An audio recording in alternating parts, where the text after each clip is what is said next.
আপনি কি বেগম খালেদা জিয়াকে চিনেন? বেগম খালেদা জিয়া কত বছর জেল খেটেছেন তা জানেন? তারেক রহমান সাহেবকে চিনেন? আচ্ছা, আপনারা জানেন যে আগামী ফেব্রুয়ারিতে একটি নির্বাচন, সেই নির্বাচনে যেসব রাজনৈতিক দল মাঠে আছে তাদের সব দলের নাম জানেন আপনারা? এর মধ্যে বিএনপি, বাংলাদেশ জাতীয়তাবাদী দল, জামাত ইসলাম, ইসলামী আন্দোলন এবং অন্যান্য গণ অধিকার পরিষদ আর অন্যান্য রাজনৈতিক দল আছে। আপনারা মা বোনদেরকে আমরা এই জন্য ডেকেছি যে বিভিন্ন রাজনৈতিক দল বিভিন্ন কথা বলবে, বিভিন্ন বক্তব্য রাখবে, কিন্তু বাংলাদেশ জাতীয়তাবাদী দল, বিশেষ করে দেশনেত্রী বেগম খালেদা জিয়া, যিনি বিগত কয়েকটি বছর এই বৃদ্ধ বয়সে জেল কেটেছেন, তিনি বাংলাদেশের নির্যাতিত নারীদের মধ্যে একজন। তিনি বাংলাদেশের নারীদের জন্য কি করেছেন আপনি কি জানেন? এই যে আপনাদের সন্তানরা স্কুলে গেলে, গরিব মা বোনদের সন্তানরা স্কুলে গেলে যে উপবৃত্তি পায়, এই উপবৃত্তির টাকা বেগম খালেদা জিয়া চালু করেছেন, তাকে আপনারা জানেন? শুধু তাই না, এই উপবৃত্তির মাধ্যমে আপনাদের সন্তানরা লেখাপড়া করে যাতে সরকারি চাকরি পায়, সেই জন্য প্রাইমারি স্কুলে শতকরা ৬০ জন প্রাইমারি স্কুলের শিক্ষক তিনি নির্ধারণ করেছেন যে আমাদের মহিলারা শতকরা ৬০ জন প্রাইমারি স্কুলে চাকরি পাবে। শুধু তাই না, বিভিন্ন চাকরিতে তিনি মহিলাদের জন্য কোটা রেখেছেন। এই নেত্রী যিনি বাংলাদেশের নারীদের জন্য, নারীদের নিরাপত্তার জন্য যৌতুক নারী নির্যাতন আইন করেছেন, যাতে আপনার নির্যাতনের শিকার না হন। আরো অনেক কথাবার্তা আছে। অনেক দল এখন বিভিন্ন বাড়ি বাড়ি যায়, মহিলাদেরকে বিভ্রান্ত করে, তাদেরকে জান্নাতের টিকিট দেয়। আমাদের বক্তারা ইতিমধ্যেই বলেছেন, ভোট হচ্ছে একটি ইহজাগতিক ব্যাপার। বাংলাদেশের ক্ষমতায় যারা যাবে, কারা যাবে আপনাদের প্রতিনিধি হিসেবে, আপনারা ভোট দিয়ে তাদেরকে নির্বাচন করবেন। এই ভোট দিয়ে কেউ আপনাদেরকে জান্নাতে নিতে পারবে না। সুতরাং কারো কথায় বিভ্রান্ত না হয়ে যারা মানুষের জন্য কাজ করবে, যারা আপনাদের জন্য কাজ করবে, আপনাদের সন্তানের ভবিষ্যতের জন্য কাজ করবে, আপনারা তাদেরকে ভোট দিবেন। বাংলাদেশ জাতীয়তাবাদী দল, দেশনেত্রী বেগম খালেদা জিয়া দীর্ঘদিন দেশের প্রধানমন্ত্রী ছিলেন।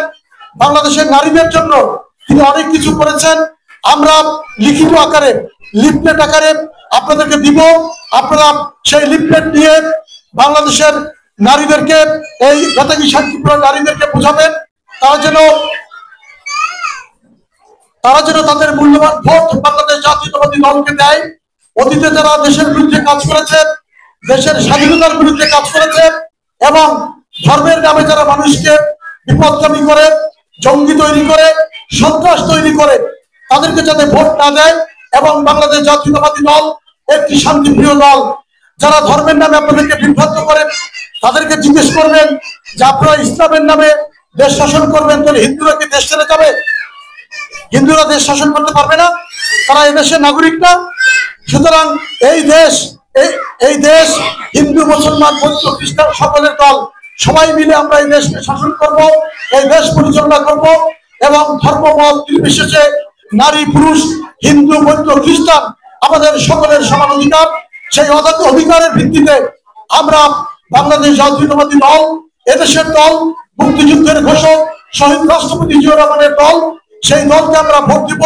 এবং আগামী জাতীয় নির্বাচনে আপনারা যদি জাতীয়তাবাদী দলকে ভোট দেন, তাহলে জাতীয়তাবাদী দল সরকার গঠন করবে। এবং এই পটুয়াখালী ৩ আসনে আপনারা যদি জাতীয়তাবাদী দলের প্রার্থীকে নির্বাচিত করেন, সেই প্রার্থী আপনাদের সেবা করবে, আপনাদের সন্তানদের কল্যাণের জন্য কাজ করবে, আপনাদের সন্তানদেরকে চাকরি দিবে, আপনাদের কল্যাণে কাজ করবে, আপনাদের সুবিধা অসুবিধায় আপনাদের পাশে থেকে কাজ করবে। সেইগুলো আপনারা মা বোনদেরকে বুঝাবেন এবং যাতে কোনো বিতর্কিত দল তাদেরকে বিভ্রান্ত করতে না পারে। যারা অতীতে দেশের বিরোধিতা করেছে, ধর্মের নামে মানুষের মধ্যে হিংসা বিদ্বেষ ছড়ায়, প্রতিহিংসা রাজনীতি ছড়ায়, তাদেরকে যাতে ভোট না দেয়, সেই বক্তব্য আপনারা মানুষের সামনে রাখবেন।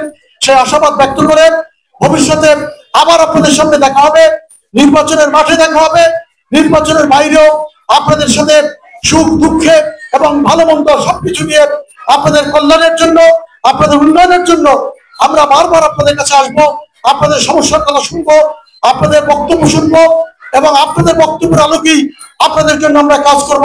সেই আশাবাদ ব্যক্ত করে সবাইকে ধন্যবাদ জানিয়ে আবারও আপনাদের সামনে আমরা বসবো, আপনাদের নিয়ে কাজ করব, সেই আশাবাদ ব্যক্ত করে আজকের মতো বিদায় নিচ্ছি। শহীদ রাষ্ট্রপতি জিয়াউর রহমান অমর হোক, দেশনেত্রী বেগম খালেদা জিয়া জিন্দাবাদ, তারেক রহমান জিন্দাবাদ জিন্দাবাদ। সবাইকে ধন্যবাদ।